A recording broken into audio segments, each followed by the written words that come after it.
శ్యామ్ గారికే కాదు, ఖుషి అంటే నాకు ప్రాణమే.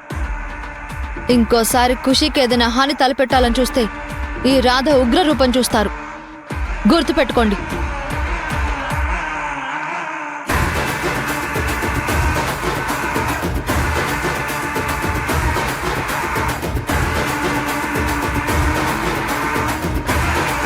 ఛీ!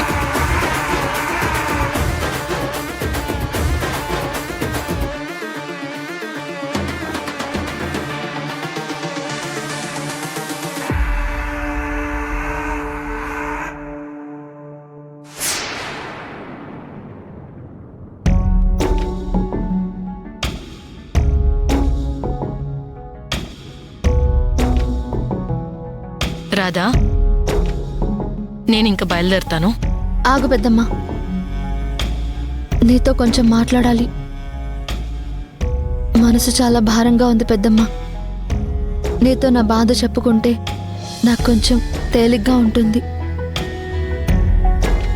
జరిగిన దానిలో నీ తప్పు లేదని తెలిసాక శ్యామ్ గారికి నీ మీదున్న కోపం పోయింది కదా, ఇంకా ఎందుకే బాధ? నా బాధ ఈ రోజు జరిగిన దాని గురించి కాదు పెద్దమ్మా, నా జీవితంలో జరుగుతున్న దాని గురించి. నిన్న ఖుషిని తీసుకురావడానికి స్కూల్కి వెళ్తుంటే దారిలో పట్టాభి అడ్డుపడి నన్ను ఎత్తుకెళ్ళడానికి ప్రయత్నించాడు పెద్దమ్మా. వాడు నీదాకా వచ్చేసాడా? నన్ను ఊరికి తీసుకెళ్ళి పెళ్లి చేసుకోవాలి అనుకున్నాడు. కానీ నేను ఎలాగోలా తప్పించుకొని బయటపడ్డాను. కానీ ఏదో ఒక రోజు ఇల్లు వెతుక్కుంటూ వస్తాడేమోనని భయంగా ఉంది పెద్దమ్మా. ఒకవైపు పట్టాభి టెన్షన్తో నా బుర్ర పగిలిపోతుంటే, ఇంకోవైపు ఆ సునంద వాళ్ళు నన్ను అనుమానించడం మొదలుపెట్టారు. నా గురించి ఆరాలు తీస్తున్నారు.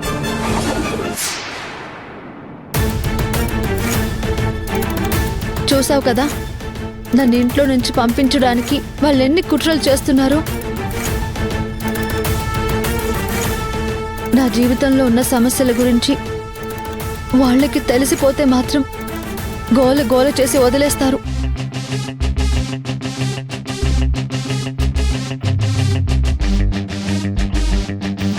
ఇవన్నీ ఒక ఎత్తైతే, ఖుషీకి మా మీద డౌట్ రాకుండా జాగ్రత్త పడటం ఇంకొక ఎత్తు పెద్దమ్మా. నేను నిజంగానే తనకి అమ్మని అనుకొని నా మీద విపరీతమైన ప్రేమ పెంచేసుకుంటుంది. కానీ 2-3 నెలల్లో నేను తనని వదిలి వెళ్ళక తప్పదు కదా.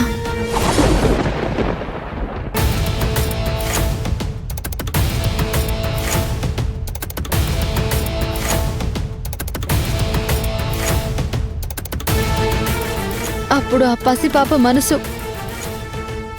ఎంత గాయపడుతుందోనని దిగులుగా ఉంది. 2-3 నెలల్లో వెళ్ళిపోతుందా? మాట్లాడుకో. 2-3 నెలలు కళ్ళు మూసి తెరిచేలోపు గడిచిపోతాయని నువ్వు నాకు నచ్చ చెప్పావు. కానీ ఇక్కడ నాకు క్షణం ఒక గండంలా గడుస్తుంది పెద్దమ్మ. ఇక్కడికి వచ్చే ముందు నేను ఖుషీకి అమ్మలా నటిస్తే చాలు అనుకున్నాను.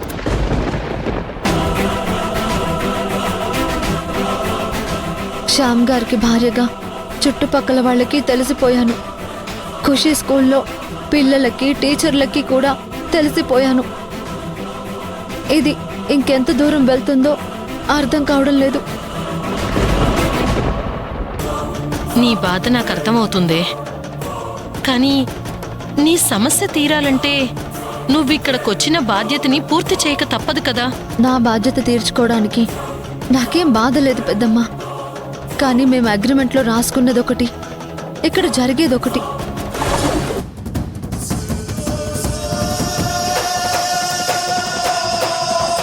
అగ్రిమెంట్ రాసుకున్నారా? ఇంట్లో వాళ్ళెవ్వరికీ అనుమానం రాకూడదని మేం పెళ్లి చేసుకున్నామని చెప్పిన పాపానికి భార్యాభర్తలు చేసే పనులన్నీ మా చేత చేయించి చుక్కలు చూపిస్తున్నారు.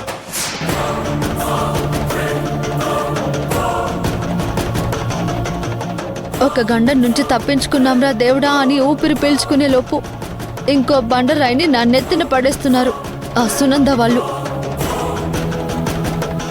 నాకు వాళ్ళని ఎదుర్కోవడానికే సరిపోతుంది పెద్దమ్మ. ఏదో ఒక రోజు వాళ్ళు మా నాటకాన్ని బయట పెడతారేమోనని భయంగా ఉంది.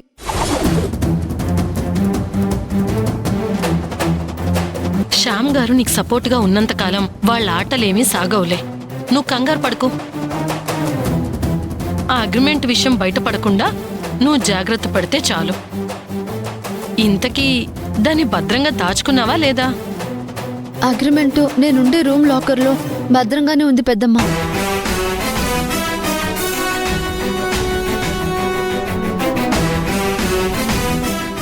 చూడరాదా, మీరాడుతుంది నాటకమే అయినా అది ఖుషి సంతోషం కోసమే కాబట్టి ఆ దేవుడే మీ వైపుండి మిమ్మల్ని ఈ సమస్య నుంచి బయటపడేస్తాడు. నువ్వు ఎవరికీ ఏ అన్యాయం చెయ్యట్లేదు కాబట్టి నీకేం చెడు జరగదు. నువ్వు ధైర్యంగా ఉండు. దొరికావు రాధా.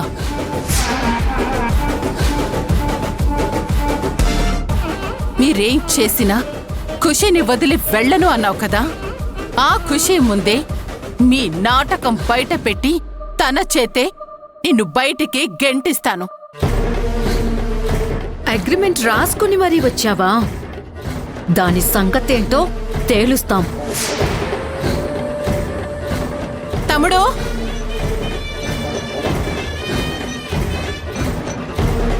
మనం మాట్లాడుకున్నది మొత్తం వీళ్ళు వినేసినట్టున్నారు. ఇప్పుడు ఎలాగే? వెళ్దాం పద. రే తమ్ముడు, మావయ్య ఎక్కడున్నావురా? ఖుషి, నీతో ఒక ఇంపార్టెంట్ విషయం చెప్పాలి, త్వరగా కిందికి రండి. తమ్ముడు, ఏమైందక్క? ఎంత మోసం చేశావురా? మోసమా? నేనేం చేశాను? అబ్బబ్బబ్బా, ఏమీ తెలియనట్టు ఏం నటిస్తున్నావురా?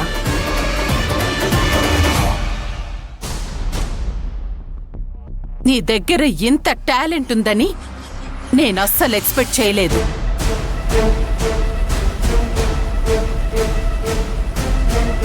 నువ్వింకా యాక్ట్ చేయాల్సిన అవసరం లేదు మావయ్య. మీ గురించి మాకు మొత్తం తెలిసిపోయింది.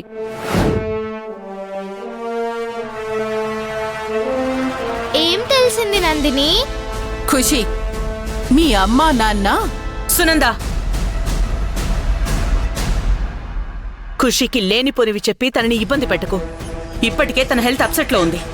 లేనిపోనివి చెప్పి ఖుషిని మభ్యపెడుతుంది మీరు. ఎన్ని రోజులని దాస్తారు? ఎప్పటికైనా ఖుషీకి తెలియాల్సిందే కదా.